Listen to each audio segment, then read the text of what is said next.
CJ, this is the first time in a while it's like been hard for the offense. So I was interested, like, how you process that, like the 4th and 1 or missing Will in the end zone there, like that.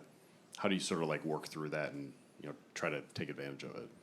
Yeah, I don't know if it was necessarily that it was hard. I think we didn't execute to the level that we know we can. There's just plays all over the field that I think offensively we could have made. I thought we kind of let those guys off the hook, and that has nothing to do with the Boise defense. I just think when we're playing Notre Dame offense, it's hard to stop us, and we just didn't do it to the level that we know we can. Could you take us through the touchdown to Pauling, just like sort of how you saw that play developed and like kind of where that ball needs to be to give Will a chance to make a play, but the DB not? Yeah, I was man coverage. We had a run called that wasn't good for the box look that we were getting. So we had a big box, we call it a slot fade to Will, and JG's kind of gotten, that's his route. But we trust Will to go out there and make a play just like he did, and you got to put it high and outside where he can get it, and the DB can't, and Will made a friggin' heck of a play. Front row on the left, Tyler Horko. Another game where the offensive line keeps you clean, no sacks.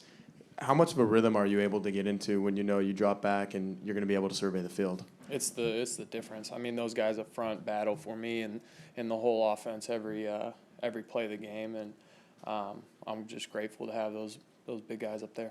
Is the pump fake something that's always been in the arsenal? What'd you see there? I don't know. I just looked at the tape. I just said, "Oh, I'm freaking slow, man. I got to unhook the trailer." But it was good, yeah. Coach Denbrock wasn't happy because the motion wasn't correct at on that play, but made a play and made it work. Front row on your right, Angelo DiCarlo. CJ, obviously you guys start with 2 losses now, 3 straight wins. What kind of confidence and momentum does that now bring to not only you as a first-year starter, but the team as a whole? Great. It's great just to have 3 wins and just continue to stack them. Yeah. We ask a lot about both Jeremiah Love and Jadarian Price, but having that 1-2 punch, that whichever one's back there, how beneficial is that to you as a quarterback? Yeah, when you have the 2 best running backs in the country, it's hard to be wrong in the run game. There's a bunch of plays where Jeremiah and JD are, maybe the plays and block perfectly well, or we don't have the perfect call against the defense, and a normal day that's going to be a 3-yard gain, and you go back and you try and fix it. But with those guys, they're going to make 3 guys miss, and it's going to be a 7-yard gain, or JD's going to break the last one for 90. So it's great. Kyngstonn, Marcus always talks about playing with clarity and velocity. It seems like you guys are doing that lately. What's kind of been the difference in the last couple of games that's allowed y'all to do that? Yeah, I think we've definitely been able to get on the same page at all 3 levels. But I think beyond that, just on certain plays, the violence that we play with and the effort that we play with, kind of fixes our mistakes. Linebackers are getting involved and getting to the quarterback. What kind of defensive team are you guys when you're helping out the defensive line like that? Yeah, we got a lot of guys in the linebacker room who can do a lot of things, and a great, defensive coordinator who schemes it up for us. But, any way that we're able to help our D-line out, we're willing to do it. Front row on your right, Eric Hansen. Hey, Kyngstonn, Leonard Moore had a couple of picks today, but beyond that, what does his presence mean to your defense when he's back out there with you? Man, it's different when 15's out there, and that's my dog. In the same class, I love seeing him getting back healthy. But it's a great feeling knowing you got guys out there that can play man-to-man and play the ball in the deep part of the field. And I'm curious what you've seen from Coach Ash this last couple of weeks as you guys have been making some strides on defense. What's he been particularly helpful with? Yeah, I think just the message to the defense, we got to go back to work, regardless if it's a good game, bad game, win, loss. We got to go back to the drawing board, learn from our mistakes, and get better each week. Third row on the left, Pete Byrne. Hi, Kyngstonn. Given the way the season started and some of the things that were said about the defense, I'm just curious how it feels and how good it is for you guys to kind of carry a day like you did today. Feels amazing. Just got to get back to work and go back to it on Monday. Defensively, you guys were able to put a lot of pressure on their quarterback. Do you feel like that was just winning matchups, or were there things that you guys were doing that was troubling for them? Yeah, for sure. Part of it, Coach Ash being a great DC and scheming up some things, and also back to the violence and effort that we played with up front and in the back seven, to be able to create those havoc plays. Jadarian, we've talked a lot about this season about how the receivers block. It looked like today Malachi had a few good ones. It's been Jordan, Will, JG in the past when he's been healthy. Like, what does that mean to you and J Love to see these guys blocking the way they are?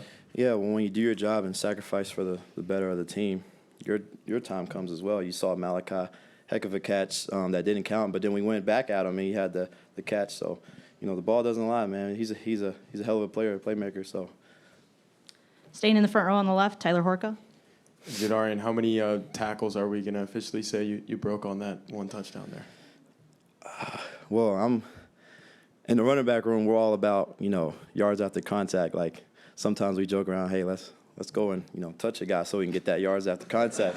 Because last year I led the nation in yards after contact, and that's a challenge to myself this year as well. But it's just a credit to what we did in the offseason, working on contact balance and making you break tackles and things like that.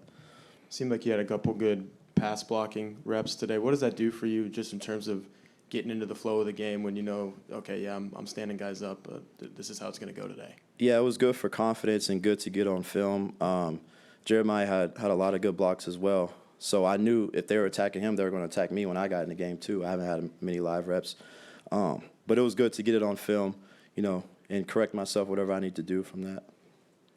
Front row on your right, Angelo DiCarlo. Jadarian, how good was it to see the defense's performance today after maybe all the criticism you guys have heard come their way to this point in the season?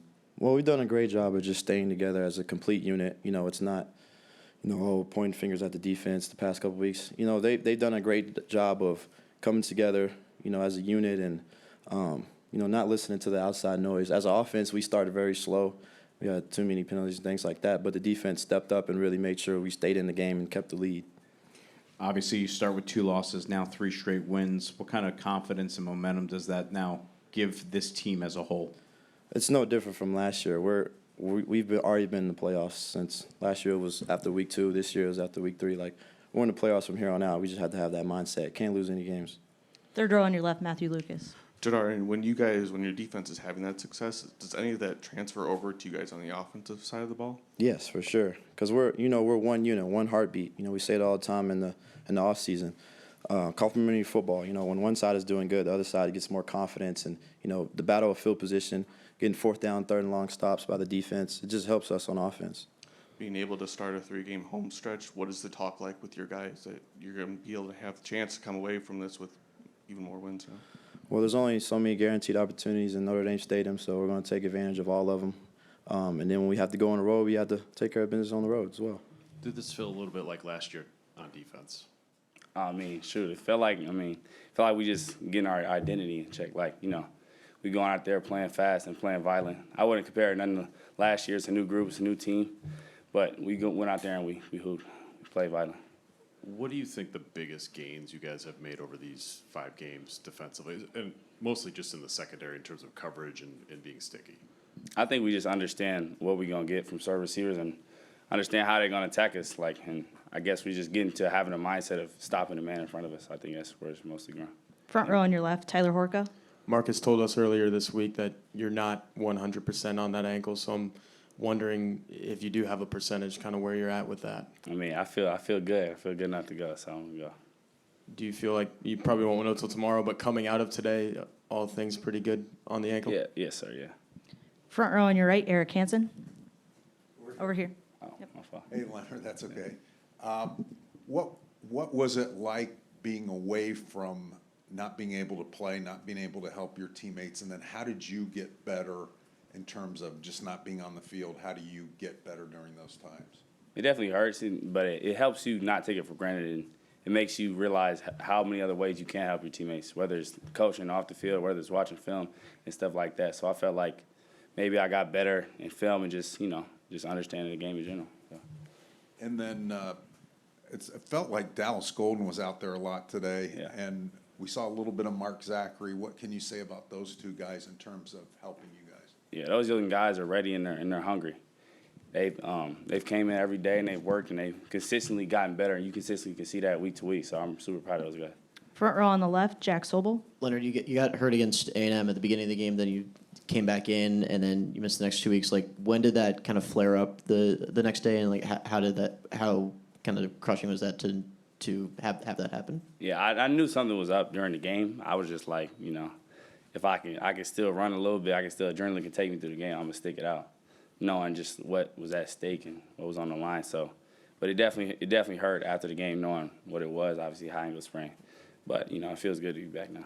It looked like both of the picks, you can correct me if I'm wrong, but I think both of the picks were in man coverage. Like, how are you able to stick with your man and get your head turned and play the ball as well as you've done? Yeah, it just comes down to technique and practice reps, like doing the same thing every day in practice, and when the ball comes to me, just attack the ball. Front row on your right, Angelo DiCarlo. Leonard, how about the emotions of getting a couple picks after having to sit out a couple games and being able to have those kind of moments? Yeah, it definitely feels good, and just to seeing anybody get an interception on the team, it ignites the team, and that's what you want to see, especially out of the defense, to take the ball away. So I think we came to the game and goal to get +2, we ended up +4. How big of a step was today for the defense? Huge step. Obviously, we're not perfect. Obviously, we're going to get back in the film room, and there's a lot of plays we want back, but, that's for next week.